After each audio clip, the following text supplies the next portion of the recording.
ಕಲ್ಯಾಣವೇ ನಮ್ಮ ಶ್ರೀಕೃಷ್ಣ ತುಳಸಿಗೆ ಬಲ್ಲಿದ ಶ್ರೀವಾಸುದೇವನಿಗೆ ಕಲ್ಯಾಣಂ ತುಳಸಿ ಕಲ್ಯಾಣಂ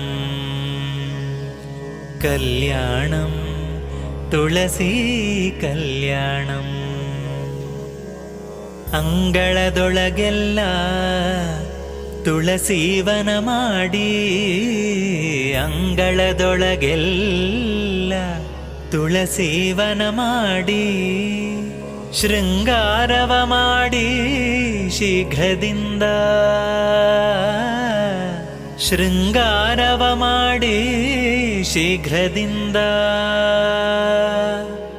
ಕಂಗಳ ಪಾಪವ ಪರಿಹರಿಸುವ ಮುದ್ದು ರಂಗ ಬಂದಲ್ಲಿ ತಾನೆಲೆಸಿಹನು. ಕಲ್ಯಾಣಂ ತುಳಸಿ ಕಲ್ಯಾಣಂ.